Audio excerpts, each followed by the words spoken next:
राम मंदिर में एक छोटा सा डब्बा था, बिल्कुल असली दान पेटी जैसा दिखता था। उस पे लिखा था राम राज्य कोष। डिवोटीज आते थे, अपना पैसा डालते थे, सोचते थे कि ये पैसा मंदिर ट्रस्ट के पास जा रहा है। लेकिन वो डब्बा ट्रस्ट का नहीं था, उस पे एक प्राइवेट क्यूआर कोड लगा हुआ था और वो क्यूआर कोड सीधा जाता था कुछ इनसाइडर्स के पर्सनल बैंक अकाउंट में। ये सिर्फ एक चोरी की कहानी नहीं है, यह एक पूरे सिस्टम की कहानी है जिसने चोरी को मुमकिन बनाया। अब सवाल ये नहीं है कि पैसा चोरी हुआ है या नहीं हुआ है। एसआईटी ने खुद कंफर्म किया है 70 अलग अलग चोरी की घटनाएं अप्रैल से जून के बीच में हुई। असली सवाल यह है कि अब ट्रस्ट के अपने ऑफिशियल्स ने जब 5 जून को एक आदमी के कमरे से 5 लाख रुपए बरामद किए तो एफआईआर तुरंत क्यों नहीं हुई? वो क्या चीज थी जो ट्रस्ट को चुप रहने पर मजबूर कर रही थी पूरे 20 दिन तक? इसका जवाब वीडियो के एंड में मिलेगा, लेकिन पहले चलो शुरुआत से समझते हैं।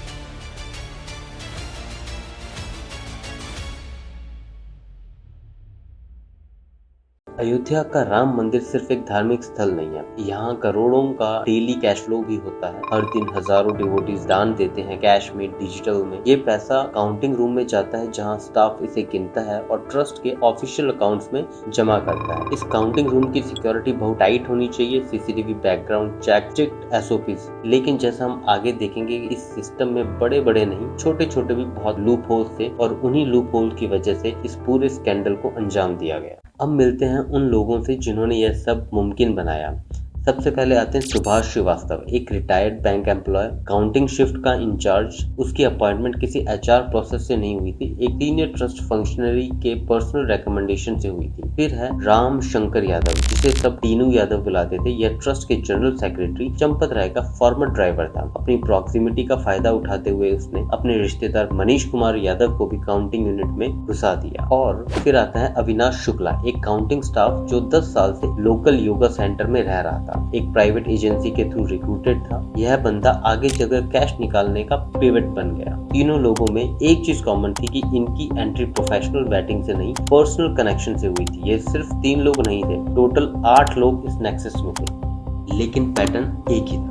अब यहाँ से चीजें और अजीब होती हैं। ये लोग प्रोफेशनल चोर नहीं थे, लेकिन इन्होंने एक डिसिप्लिन 4 स्टेप प्रोटोकॉल डेवलप कर दिया था। पहला स्टेप था सीसीटीवी कैमरास के एंगल्स जानते थे, तो एक स्टाफ मेंबर्स कैमरा के लेंस को हल्का सा हिला देता या ब्लॉक कर देता, एक टेम्परेरी डार्क जोन बना के। दूसरा स्टेप था उसी डार्क जोन में करेंसी बंडल्स से नोट निकाल के पॉकेट में डाल दिए जाते। तीसरा स्टेप सबसे इंटरेस्टिंग, पैसा तुरंत बाहर नहीं ले जाते थे। शिफ्ट एंड फ्रिस्किंग से बचने के लिए पैसा टेम्पल के वॉशरूम में छुपा दिया जाता, एक डेड ड्रॉप की तरह। एसआईटी ने खुद एक वॉशरूम से 2.5 लाख रुपए रिकवर किया है। और चौथा स्टेप, शिफ्ट खत्म होने के बाद वही पैसा उठाया जाता और टेम्पल से बाहर भेजा जाता। और ये सिर्फ कैश तक सीमित नहीं था, वही राम राज्य कोष वाला डब्बा जिसके बात हमने शुरू में की थी, वो इसका डिजिटल वर्जन था। एक फेक डोनेशन बॉक्स जो असली ट्रस्ट बॉक्स जैसा दिखता था, जिसमें एक प्राइवेट पेटीएम क्यूआर कोड लगा हुआ था। डिजिटल दान सीधा पर्सनल अकाउंट्स में जाता था, ट्रस्ट के रिकॉर्ड्स में नहीं आता था।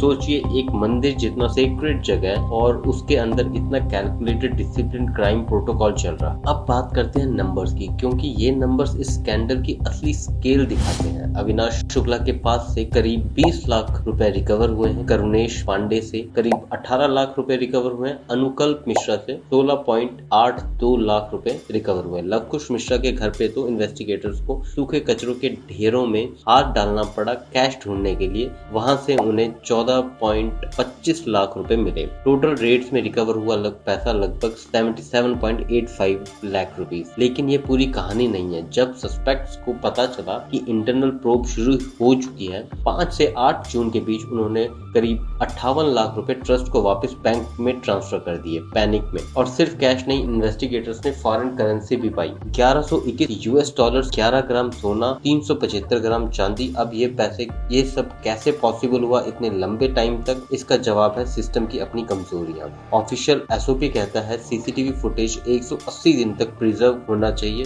ग्राउंड रियलिटी में सिर्फ 45 दिन प्रिजर्व हो रहा था। मतलब शुरू की चोरी का सबूत परमानेंटली डिलीट हो चुका था। स्टाफ की यूनिफॉर्म में पॉकेट्स नहीं होनी चाहिए थी, रियलिटी में स्टैंडर्ड क्लोथिंग थी पॉकेट्स के साथ। और रिक्रूटमेंट जो प्रोफेशनल एचआर प्रोसेस से होना चाहिए था, वो पर्सनल रिकमेंडेशन से हो रहा था। इन 3 गैप्स ने मिलकर एक परफेक्ट एनवायरनमेंट बना दिया चोरी के लिए।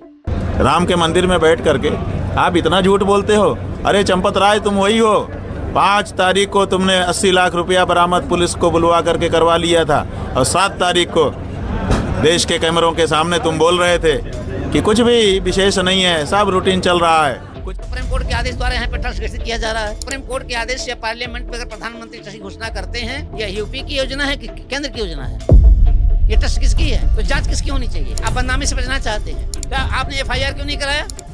तो चलिए अब वापस जाते हैं उस सवाल पर जो हमने शुरू में पूछा था कि ट्रस्ट ने 20 दिन तक चुप रहना क्यों चुना। जवाब है क्योंकि ये सिर्फ 8 लोगों की चोरी नहीं थी, ये एक इंस्टीट्यूशनल फेलियर था और इंस्टीट्यूशंस अपनी गलतियों को कवर करना चाहती। इसी दौरान एक आदमी ने आवाज भी उठाई, नाम था महिपाल सिंह, अकाउंट सुपरवाइजर। उसने रजिस्टर्स में डिस्क्रिपेंसीज देखी और इंटरनली अलार्म रेज किया। उसका रिवॉर्ड क्या मिला? इन्वेस्टिगेशन नहीं, उसका टर्मिनेशन। उसे नौकरी से निकाल दिया गया। उसके बाद उसे मीडिया से बात ना करने की धमकियां भी मिली। यह इस पूरी की कहानी का सबसे दुखद ट्विस्ट है। जिसने सिस्टम बचाने की कोशिश की, उसी को सिस्टम ने खत्म कर दिया, और जिन्होंने सिस्टम को लूट लिया उनके लिए मॉरल रिस्पॉन्सिबिलिटी के नाम पर रेजिग्नेशन का ऑप्शन था। चंपत राय और अनिल मिश्रा ने रिजाइन किया बिना किसी FIR के अपने नाम पर। इस पूरी कहानी में सबसे चौंकाने वाली बात चोरी का अमाउंट नहीं है, वो इसका रिजल्ट है। स्कैंडल के बाद जो मंदिर का मंथली डोनेशन 7 करोड़ था, वो गिरकर 1.5 करोड़ पर आ गया। 78% का कोलैप्स। लोग इसे साइलेंटली बॉयकॉट कर रहे हैं। अब ट्रस्ट तिरुपति जैसा मॉडल अपना रहा है। रिलीजियस और फाइनेंशियल एडमिनिस्ट्रेशन के पीछे एक firewall, biometric access, pocket free uniform. लेकिन असली सवाल ये है कि क्या ये सिर्फ मंदिर का इशू है या हर उस इंस्टीट्यूशन का जहां ट्रस्ट ने अकाउंटेबिलिटी की जगह ले ली है? कमेंट में बताओ, आपके हिसाब से सिर्फ नए रूल्स काफी हैं या जब तक विसल ब्लोअर्स को प्रोटेक्ट नहीं किया जाएगा तब तक ये साइकिल रिपीट होती रहेगी? अगर ये वीडियो आपको कुछ नया सिखा के गया है तो लाइक करें और पॉन्डोवर्स को सब्सक्राइब करें।